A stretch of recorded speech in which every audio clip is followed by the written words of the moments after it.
So that's why Obito did it.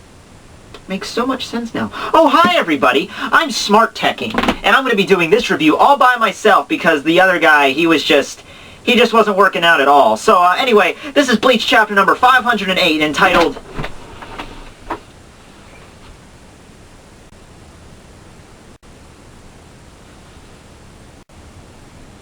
What? Dude! Get the fudge out of here! Hey, you know, you should have saw this coming. I watched your last manga review 37 times in a row, and I picked out a bunch of mistakes you made. Oh, yeah, great. Fantastic. You've solved the mystery of me not being perfect. That's great. Now please leave. I mean, really, look at these things. Number 1, that wasn't Hitsugaya freezing the Wolverine Quincy with Yorimaru. That was the Wolverine Quincy using Dagger and Yorimaru because he stole his Bankai. Next, and this is a really, simple one you messed up, Yamamoto's ability is East and West. East is where the sun rises, West is where it sets. Really, how did you fuck that up? Yamamoto's Bankai was clearly indicated to be 15 million degrees. Oh, snickerdoodles! Okay, so I'm going to make this really simple for all parties involved. In 10 seconds, you're either going to be dead or in the Dragon Dungeon. Your choice. What? I'm not going into the Dragon Dungeon. There's dragons down there. Okay, you know what? Screw it. I'm just shooting you right now. Okay, fine. Whatever. Man, freaking guy always telling me what to do. You know, I'm my own man, damn it. Just because we look alike doesn't mean I have to always take orders from you. Hey, Natsu, how you doing? Yeah, he's a prick, I know. We're not doing that. Let's just... Hi, I'm Tekking101. This is Bleach chapter number 508. It's called Like a Raging Fire. Kubo needs a thesaurus. Let's move on. The chapter opens up with the blonde-haired Stern Ritter witnessing Yamamoto released his Zanko Dontachi West ability, and he's remarking that because he stated it was so hot, it was 15 million degrees Celsius, that's the center of the sun hot, that there's no way that kind of flame would just manifest in the form of fire, because I do know enough that if you get to a certain point of heat, like, it just goes beyond fire. I mean, look at stuff like nuclear explosions and whatnot. You know, like, nuclear explosions don't come out in the form of just, like, fire, like a forest fire. It's completely different from that. It completely wipes out everything. So he deduces that the flames coming out of Yamamoto and that are surrounding him are actually his Ryatsu, and the Ryatsu is just so fierce at this point, it's giving off this intense heat, and it's actually resembling fire. That would also explain how, like, his like, beard and his mustache and his eyebrows are, like, mixed in with the fire. That's all his Ryatsu, like, blending together. And the thing is, though, like, I have to mention, though, is just how hot this is. It's 15 million degrees Celsius, 27 million degrees Fahrenheit, okay? Anything with that high temperature, I just assume, like, everything around it would just, like, melt, like, right away. Melt or burst into flames or something. And something else that doesn't make much sense is that throughout this chapter, both the blonde Quincy and Juha both remark just how hot it is around them. Like, it feels like their skin is, like, constantly burning, and if it wasn't for their blue vein, they would be, you know, probably reduced to ash right away. This doesn't explain why their clothes are still intact, and it also doesn't explain how, you know, the blue vein includes the blood. I mean, the blood vessels and the blood arteries, like we've explained this earlier with Kisuke when he was examining Kurji. So, by that logic, their hair should catch on fire too, because there's no blood in there. But, you know, whatever, I'm nitpicking. Yamamoto remarks to Juha that they should finish this very quickly, otherwise that Soul Society will be destroyed as well as himself. So maybe that's implying there's some kind of effect, like, you know, you just can't have something that hot without having some kind of negative repercussions. So Yamamoto just casually starts strolling toward Juha because, you know, I better hurry up and finish this. Whatever. He does look pretty beast when he's doing it, so, you know, he looks like an interpretation of, like, the Western interpretation of the Grim Reaper, you know, how we are with, like, the cloak, and the cloak's made out of fire, and he's technically Shinigami, so that makes sense. He's walking towards Juha. Juha remarks about all the parts of his body that are burning, when he then states that, of course, it is Blue Vein that's protecting him, so I guess Blue Vein is the same as 30 million SPF. Whatever. He's trying to taunt or goad Juha into attacking him, but then he states that it's kind of mean-spirited because he broke his sword. And then he says something which doesn't make much sense. Yamamoto says, you know, your sword's broken so you can't attack me. Later on, we'll see how that's completely contradictory. But he states that it's okay if he wants to run away, but he would just chase him down and kill him.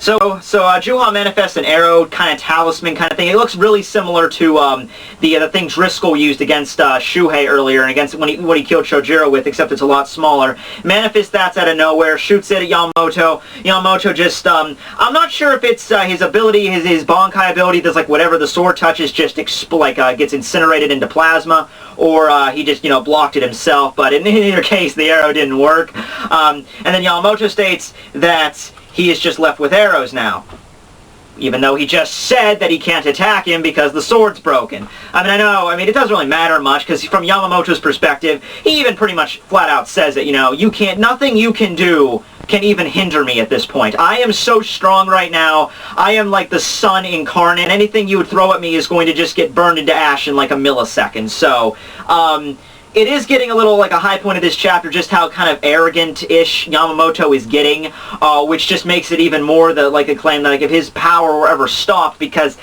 here's the thing I see going with this. I don't see Juha dying yet if he's the true leader of the Quincy's, because think about this. He was just introduced. I mean, that's like, Aizen gets revealed, like, oh, I was the true mastermind behind everything, and then like 20 chapters later he dies. That doesn't make much sense. So Juha dying now wouldn't make much sense unless he's not the true head of the Quincy's. I mean, they called him His Majesty, they called him, I think, King on a few occasions, but, if it turns out like he's not the actual leader, that would be a major plot twist right there, because the way things are going in this chapter anyway, he looks like he's going to lose, unless he pulls something huge out of nowhere. Anyway, he tries something else against Yamamoto, and I'm really trying to make sense out of this scene. It looks like these, slips of paper with Roman numerals on them just like spawn right out of his hand. I'm trying to, maybe they come out of his sleeve, or just like they're energy based or something. I don't know, but these things show up, and he performs a holy hymn or a Krickenlied. I'm part German. I should be able to say these words. And then he activates a Quincy spell called Sankit Zweinja, which is apparently a name of a castle or a palace in Dresden, Germany. In case you're wondering where Dresden, Germany is, here you go.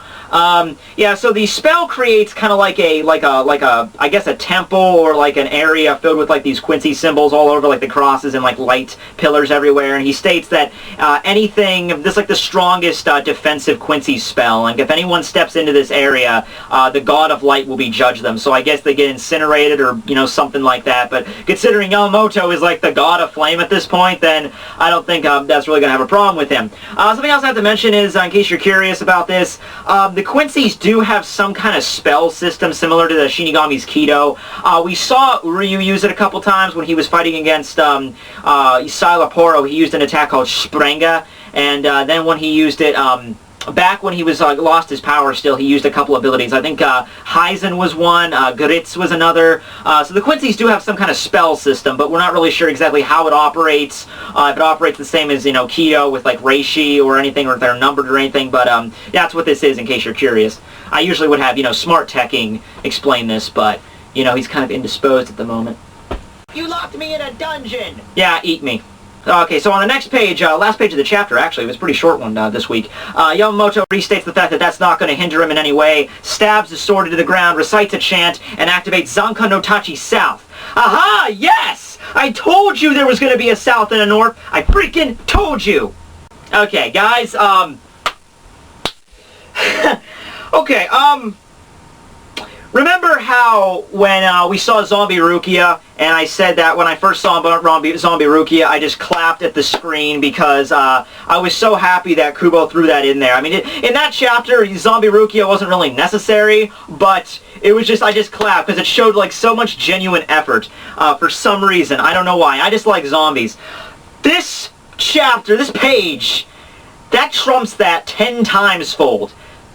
You don't believe me? Okay. Yamamoto summons an army of black smoldering skeletons from the darkest pits of hell itself to command them as his undead army of awesomeness. That is so cool! I can't believe that! That is so cool! I cannot like, okay, Yamamoto, last couple of chapters, he's been getting beast. We've all been saying that he's been getting beast. We're saying he can't get any cooler, you know? At the end of the chapter of the fire, we found out, he shows up in front of Juha, shit's about to get real. At the end of the fire number 2, he activates his Bankai. It's like, whoa, okay, shit really just got real. End of the last chapter, he activates Sanko Natachi West. It's like, shit really got real. This chapter... It's transcendent. It went transcendent. The shit is now so beyond real that it's not even comprehensible anymore. Our human minds can no longer comprehend this level at this point. But yeah, so Yamamoto summons an entire army to do his bidding. But anyway, now to go into the actual logistics of what he just did. The technique actually translates out to the grand array of 10 trillion dead and buried by flames. And when he chanted for the undead soldiers to rise up, he stated that, "O corpses, rise, everyone that's been burned by my flames, rise." So, I mean... it's hinted at that these are all people that Yamamoto killed with his ability, but like 10 trillion's in the name. 10 trillion! Do you know how big that is? 10 trillion. There's only 7 billion people on the face of the planet. I mean, really, the only thing higher than that I can think of is the US debt clock right now. Burn. But, just the thing, I don't think there's actually 10 trillion because that number is just... I mean, look, would there even be enough room in the Soul Society for that many? I mean, really, think about it. But another thing is, if all these skeletons are people that Yamamoto killed, I wonder if Driscoll and the 3 Quincy's he killed, like Asnot's going to be in this army, or maybe they're not people he killed. Maybe they were just, maybe that's like part of his ability. It's just like he taps into hell itself and just like summons soldiers from hell. Maybe that's what it's referring to. 10 trillion. Maybe that's the number of people that are currently in hell. I mean, that's a pretty damn big number, so it might actually be possible.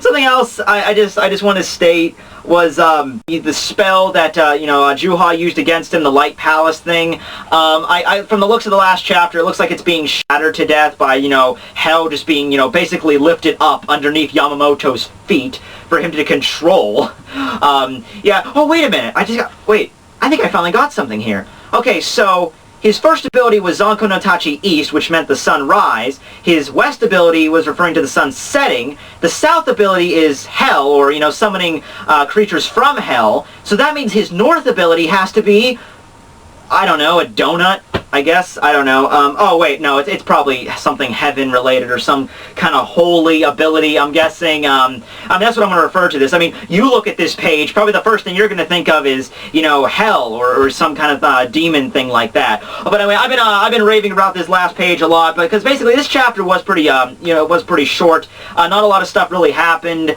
Basically, it was just Juha, trying to, basically throwing, I don't know, apples at a tank, It's not going to be that effective. Next chapter, I don't know.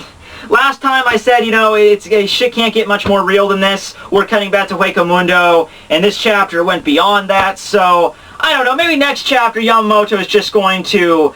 I can't even think of anything beyond this. Like, what is more cooler than summoning an army up from hell? I can't really think of anything beyond that. Now that he has an army, basically, Yamamoto apparently, I guess he can control all these skeletons.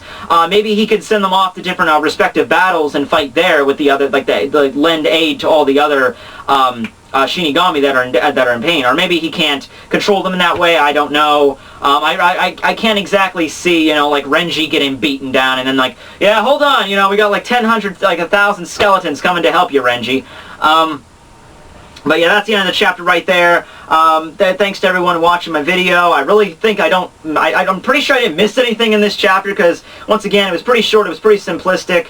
Yamamoto's ability is awesome. If something happens next chapter where it gets sealed or it gets hindered or something, because we're building to this, each respective chapter we're slowly building up Yamamoto's ability. Next chapter we might find out about North, and a good idea what people have been saying was that the Yamamoto's ability is going to destroy the Seirete, or it's going to get to the level where it can destroy the Seirete, and then the Royal Guard's going to step in and seal Yamamoto or stop him from doing that. So if any case... something big's gonna happen next chapter, guys. I can feel it. Next chapter, something big. Okay, so anyway, yeah, Tekking101 signing out. Awesome King of Hell.